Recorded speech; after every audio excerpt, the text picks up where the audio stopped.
जो हिंदू है वो हिंदू बाद में है, आदमी पहले है।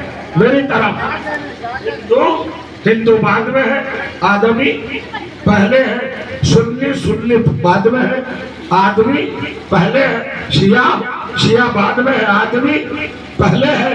देवबंदी बाद में है, आदमी पहले है। यानी इंसान में ईसाई, यहूदी, सनातन, निरंकारी, सिख, ईसाई जो भी है, आतिशपरस्त जितने भी शुरू हुए जमीन पर, इस धरती पर, इस मादरे डेडी पर, इस ग्लोबल पर जो भी इंसान पाया जाता है, किसका बेटा है? आदम का। क्या कोई कह सकता है, नहीं कर सकता मैं आदम का बेटा नहीं होगा? आदम का बेटा। आदम को प्रोटोकॉल दिया है अल्लाह ने, अकेले को सबका बाप बनाया है। तो जो चाह रहा हो और करे, नबियों का बाप, रसूलों का बाप, पैगंबरों का बाप, वलियों का बाप, इमामों का बाप, खलीफाओं का बाप, हिंदुओं का बाप, सनातनियों का बाप, निरंकारियों का बाप, संघियों का बाप, आरएसएस का बाप, बीजेपी का बाप, कांग्रेस का बाप, समाजवादी का बाप, हाफिजों का बाप, कारियों का बाप, मैं कहना चाहता हूँ ईसाइयों का बाप, यहूदियों का बाप, मजूसियों का बाप, यूरोपियन का बाप, अफ्रीकन का बाप, अमेरिकन का बाप, एशियन का बाप, सबका बाप है ना। हर एक का बाप है आदम। है कोई जो कहते मैं आदम का बेटा नहीं हूँ? है ना। अमीरुल मोमिनीन का बाप, सलातीन का बाप, बादशाहों का बाप, शहंशाहों का बाप, तो जो सहाबियों का बाप, वहाबियों का बाप।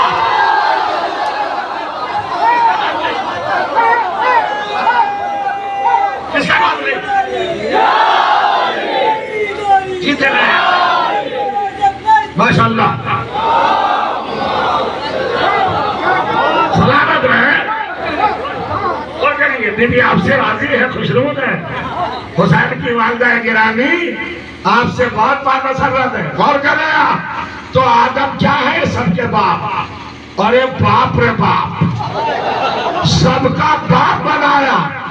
और जब बाप बना दिया सबका, ये तो प्रोटोकॉल था कि सबका बाप बनाया। लेकिन जब रुतबा, पोस्ट, मनसब, इख्तिदार, तसर्रुफ, कंट्रोल, कैपेसिटी, वुसअत, रसाइल, गलबा, तो जब मुअय्यन की फिक्स की तो आदम को लिमिटेड कर दिया। एक आयत पढ़ना चाहता हूँ कुरान मजीद की, सूरह बकरा दूसरा सूरा, आयत नंबर 36 इरशाद हुआ तो जना कुल्ला या आदम उस्कुन अंता वज़ौजुकल जन्नह। वो वक्त याद करो कुरान पढ़ने वालों, जब हमने तुम्हारे बाप से कहा, क्या कहा? कुल्ला, तुम्हारे बाप से कहा, हमने कहा, क्या कहा? उसको या आदम उस्कुन, आदम जाओ साकिन हो जाओ, जन्नत में साकिन हो जाओ, ठहर जाओ। जानते हैं साकिन क्या है? साकिन इसमें फाइल है सुकून से। सुकून का मतलब क्या है? स्टे करना, रुकना, कयाम करना, ठहरना, जो जाना। हजरत आदम क्या था?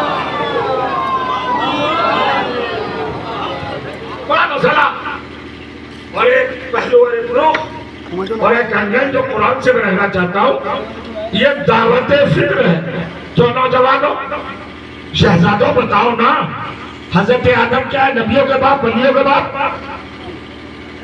मुसलमानों के बाप, नॉन मुस्लिम्स के बाप। कौन है जिसके बाप आदम ने? तो या तो सबका बाप न बनाता, या जन्नत का साकिन न बनाता, मालिक बनाता।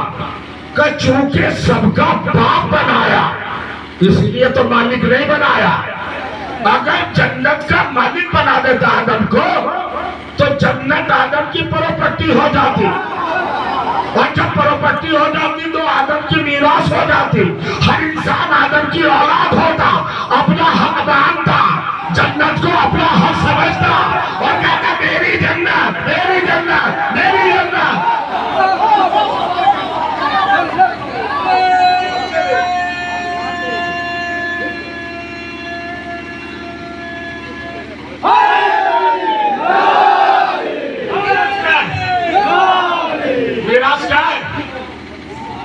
बाप की प्रॉपर्टी, बाप की जायदाद, बाप का माल, बाप के मरने के बाद मीरास होती है ना, किसको मिलती है?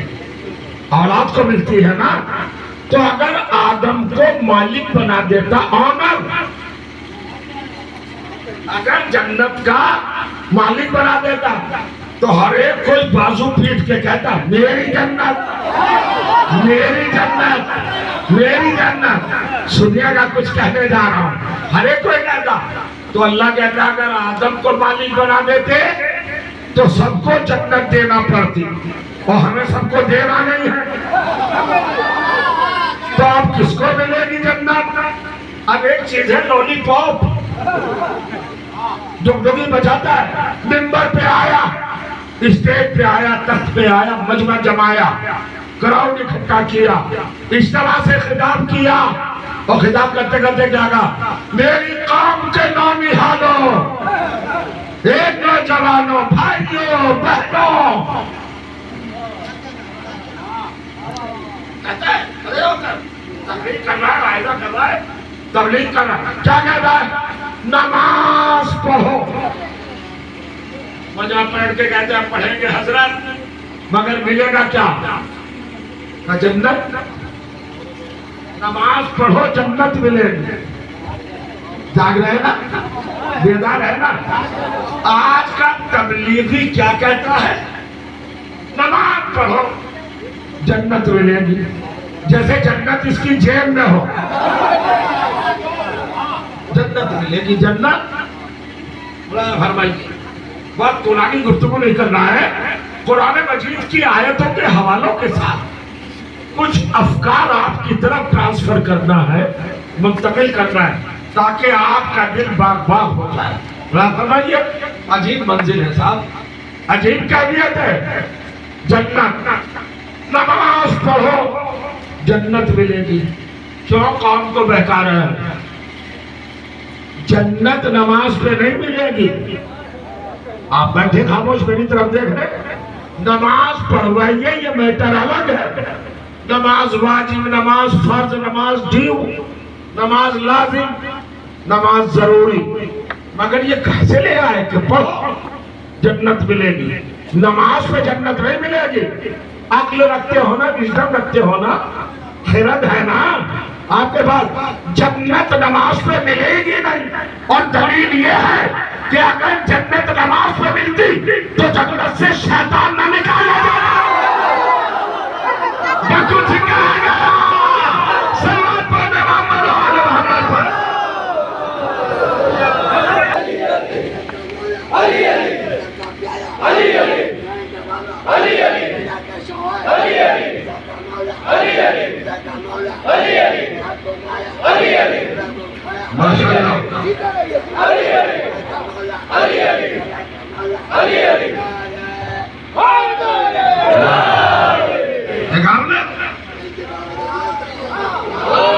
अगर जन्नत नमाज पे डिपेंड होती,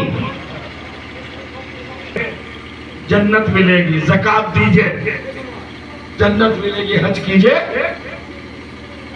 जन्नत मिलेगी। जन्नत को काय पे मुनहसर किया, डिपेंड किया, ये करो ये करो ये करो जन्नत मिलेगी। मैं एक हल बता रहा हूं, जन्नत मिलेगी। भाई नमाज पढ़ो, इसका मतलब यह है कि अगर जन्नत का वजूद न होता तो मौलवी साहब नमाज न पढ़वाते, मौलवी साहब रोजा न रखवाते। चूंकि जन्नत है और हमें जन्नत चाहिए, तो मौलाना का नमाज पढ़ लो मिल जाएगी जन्नत, रोजा रखो मिल जाएगी जन्नत, ठीक है ना। अरे भाई कहीं पर नहीं मिलेगी जन्नत। जन्नत किसे मिलेगी? सुनिए, आ गए ना। हजरत आदम को क्या बनाया? जन्नत का भूल गए इतनी जल्दी, साकिन मालिक तो नहीं बनाया।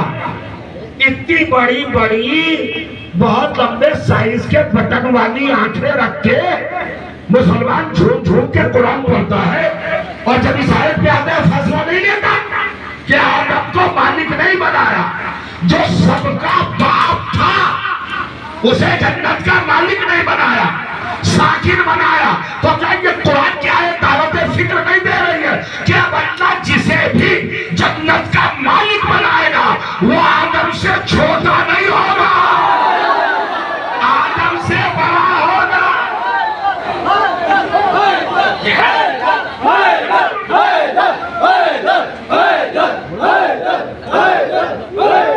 सुन लीजिए बस,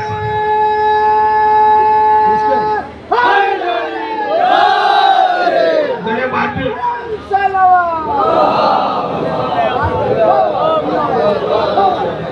इस मजलिस के बाद में 4 रोज तक 4 मजलिसें है ना, तो मुझे थोड़ी दाद दीजिए, ज्यादा नहीं। बाकी जाकिरीन के लिए रखिए, मुझे सुन लीजिए। वक्त मौके से अपनी मसरत का, अपनी खुशी का, अपनी इरफान और मारिफत का और अपनी मवद्दत का इजहार करिए, उससे नहीं रोकता। मगर सुनिए, अब जन्नत का मालिक कौन बनेगा? जन्नत का मालिक वो बनेगा जो आदम से बेहतर हो। पहली बात है, अब जो मजहब, जो फिरका, जो कौम अपने पास आदम से बड़ा साबित कर दे वही जन्नती है।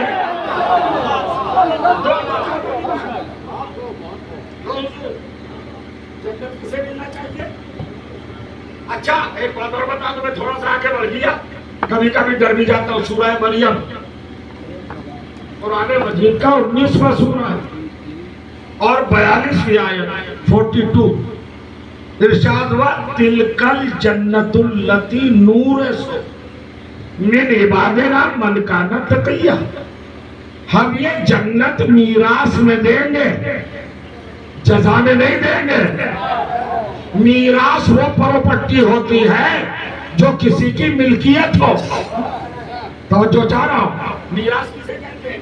जिसका कोई मालिक हो।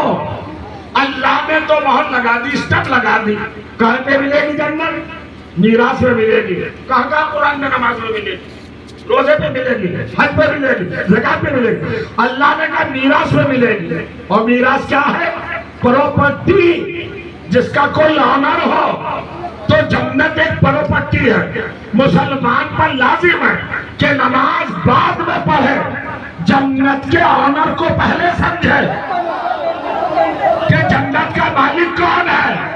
चलो मेरे साथ लेके चलता हूं, मालिक कौन है? गुलाम फरमान, रजिस्ट्री होती है जमीन की, पैगामा होता है जमीन का, कागजात होते हैं, खेवट होता है, खलियान होता है, पटवारी आता है, ये आता है, वो आता है, छानबीन होती है और दस्तावेज, डॉक्यूमेंट तैयार होते हैं, फाइलें तैयार होती है। किसकी है जन्नत? जन्नत का ऑनर कौन है? जन्नत की प्रॉपर्टी किसकी है? ये तो मीरास में मिलेगी। ऐसे तो तुम छीन नहीं सकते, मीरास में मिलेगी, ऐसे नहीं छीन सकते, ऐसे नहीं लपक सकते। अरे ये जन्नत है, बागे फिदा।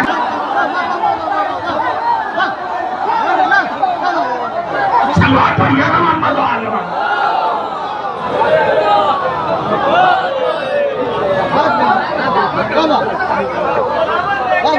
लगा के जाइए। और मेरी गुजारिश है कि अपने अंदर के इंसान को बाहर निकालो। जब गुफ्तगू सुनो, किस कानून के तहत मिलेगी जन्नत? किस एक्ट के तहत मिलेगी? अल्लाह की अदालत का, उसके कानून का, उसके संविधान का एक्ट क्या है जन्नत देने के बाद? कब मीरास में मिलेगी। मीरास उस प्रॉपर्टी को कहते हैं हुजूर जो ट्रांसफर होकर किसी और से आए। तो पहले किसी की तो साबित हो। मैं दावा कर रहा हूं, हजरत आदम की भी नहीं जन्नत। मीरास नहीं है, प्रॉपर्टी नहीं है। अब आप उससे जवाब पूछोगे कि जवाब क्या है? अगर जन्नत आदम की प्रॉपर्टी होती तो उन्हें रोका न जाता ये कहकर कि इस दरख्त के पास न जाना।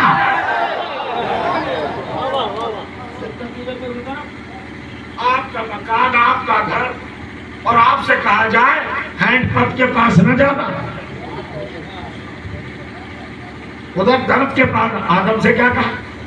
आप तो थोड़ा सा खामोश हो गए, क्या है? तो आप कौन बनेगा? अब कुरान से पूछो कि अल्लाह ने जन्नत का बयाना किसके नाम किया? बैनामा। किसको सेल की जन्नत? किसने बाई की जन्नत? किसने खरीदी? तो आपको घबराने की जरूरत है, चलो ले चलते बताते हैं आपको, नोट कर लीजिए ज़हनों में। सूरह मुबारक है, ये सूरह नंबर 76 आयत नंबर 12 तो जो चारा इरशाद हुआ, मशीयत में झूम के फातिमा ज़हरा की तरफ देखा और एक जुमला का वजज़ाहुम बिमा सबरू जन्नतम व हरीरा। फातिमा, मैंने तुम्हें और तुम्हारे घर वालों को जन्नत जज़ा में दे दी।